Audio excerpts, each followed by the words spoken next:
Hi, Stuart here from lawnmowing101.com.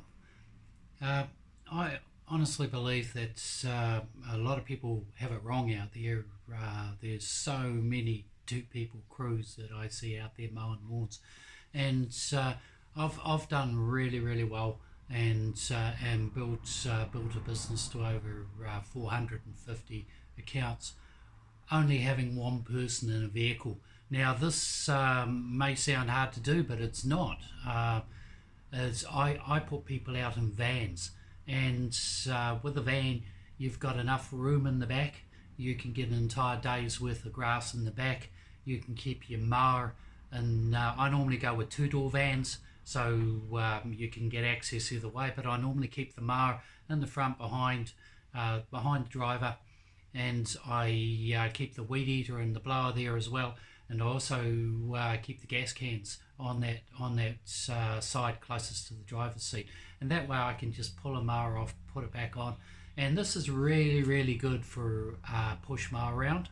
You find that you can actually get a really high production. I mean, when I had guys out there, I had guys turning over $350 to $400 a day, and they were working 6.5 to 7 hours a day. So so you do the math on that. It was the production was pretty good.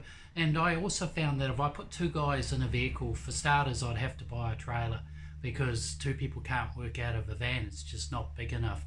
And so a trailer's going to cost more to run.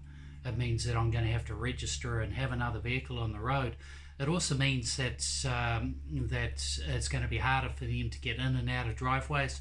So and just generally harder to manoeuvre. So what I did is I put one guy in a vehicle. I gave him the gear that he needed, and he'd go out there. He'd mow the lawns. Now, he could decide whether or not he was going to stop for lunch. If he worked through lunch, he didn't have to negotiate that with another guy. He'd just do whatever he felt comfortable with. If he got home early, that was okay. He got paid over and above for his lunch anyway.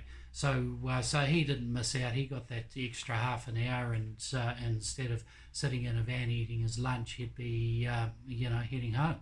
So I found that it worked really well for me. And the one of the other big advantages is the fact that if a guy's working by himself in a van, then he knows where all his gear is. He's the one who's driving the van, so if the van gets a speeding ticket, you know who was driving it.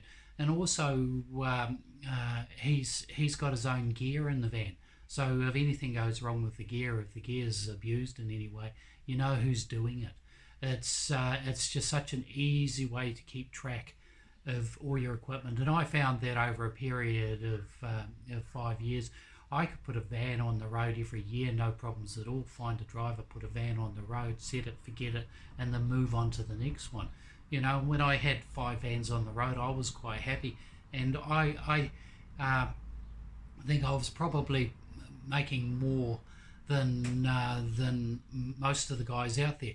The problem is when you have two people working together, you actually only increase your output by a third. So if let's say, for instance, you've got one guy out there and he's turning over, let's say, I'll make it simple and say $1,000 a week, then you put two people in there and all of a sudden they're turning over 1,300. Yeah, well, he's not even really covering his wages. Even if they could get up to 1,500, they're not covering. That just covers his wages. It covers all the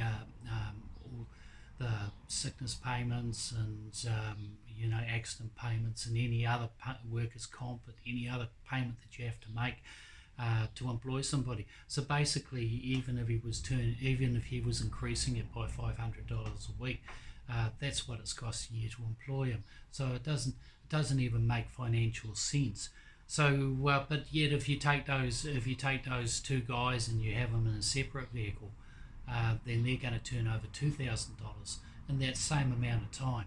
So it just makes sense. When I see people out there and they're working together, there's only a few really good reasons why you would do that. If you were a husband and wife team, it doesn't matter.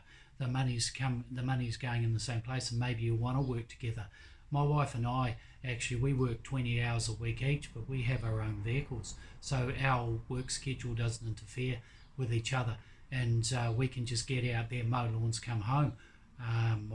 My wife does mornings and she's home by lunchtime. I'm out at lunchtime and I'm home by 4 or 5 o'clock in the afternoon, and that's our working day done. If we were working together, we'd be leaving at 7:30 and getting back about 2. So you can see how many hours we're saving by just working separately.